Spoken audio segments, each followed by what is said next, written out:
വേറെ ആരുമില്ല.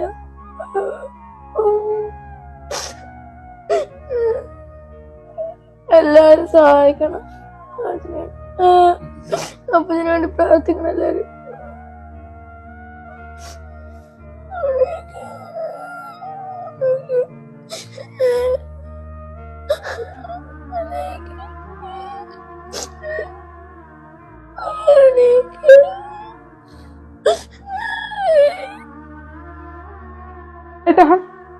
ചേട്ടാ ഒന്ന് കണ്ണു തുറന്നേ, നോക്കിയേ ഇതാരാ വന്നേക്കുന്നേന്ന്.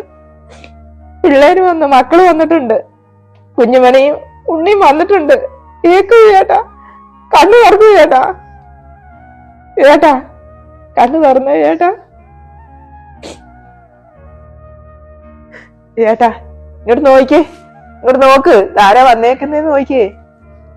ഇതാ നോക്കിയേ, നോക്കൂ ചേട്ടാ, നോക്ക്, ഇങ്ങോട്ട് നോക്ക്. എനിക്ക് എന്റെ 2 മക്കൾക്കും വേറെ ആരുമില്ല ചേട്ടനല്ലാതെ. അതുകൊണ്ട് എല്ലാരും ഞങ്ങൾക്ക് വേണ്ടി സഹായിക്കണം. ഒരു ആക്സിഡന്റ് പറ്റിയതാണ്. ഇത്ര നാളും ആരുടെ മുന്നിൽ ഞങ്ങൾ കൈ നീട്ടിയില്ല. ഇനി നിങ്ങളുടെ മുന്നിൽ ഞാൻ കൈ നീട്ടുവാണ്. എല്ലാരും എന്നെ സഹായിക്കണം. ഞങ്ങൾക്ക് വേറെ ആരുമില്ല. അസ്സലാമു അലൈക്കും വറഹ്മത്തുള്ളാഹി വബറകാതുഹു. പ്രിയപ്പെട്ടവരെ, ഞാനിപ്പോൾ നിൽക്കുന്നത് കണ്ണൂരിലുള്ള ബേബി മെമ്മോറിയൽ ഹോസ്പിറ്റലിൽ നിന്നാണ്. ഇവിടെ എൻ്റെ മുമ്പിൽ കിടക്കുന്ന ബിജു എന്ന് പറയുന്ന ഈ സഹോദരന്റെ ജീവന് വേണ്ടിയിട്ടാണ് പ്രിയപ്പെട്ടവരെ നിങ്ങളുടെ മുമ്പിൽ യാചിക്കുന്നത്. ബിജുവിന്റെ 2 ചെറിയ മക്കളാണ് എൻ്റെ മുമ്പിൽ നിൽക്കുന്നത്. ഒരാള് 8ാം ക്ലാസ്സിലും ഒരാള് 10ാം ക്ലാസ്സിലാണ് പഠിക്കുന്നത്.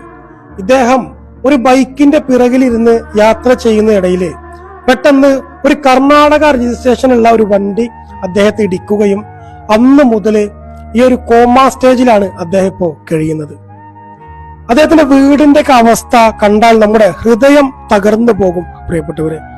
ആകെയുള്ള സമ്പാദ്യം എന്ന് പറയാന് ഈ 2 പിഞ്ചു മക്കൾ മാത്രമേ ഉള്ളൂ.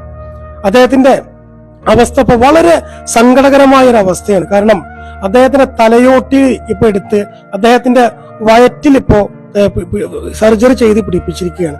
കാരണം അത്രയും ക്രിട്ടിക്കൽ സ്റ്റേജിലാണ് അദ്ദേഹം ഇപ്പോ കിടക്കുന്നത്. തന്റെ മക്കളുടെ മുഖം പോലും തിരിച്ചറിയാൻ സാധിക്കാത്ത ഒരവസ്ഥയിലാണ് പ്രിയപ്പെട്ട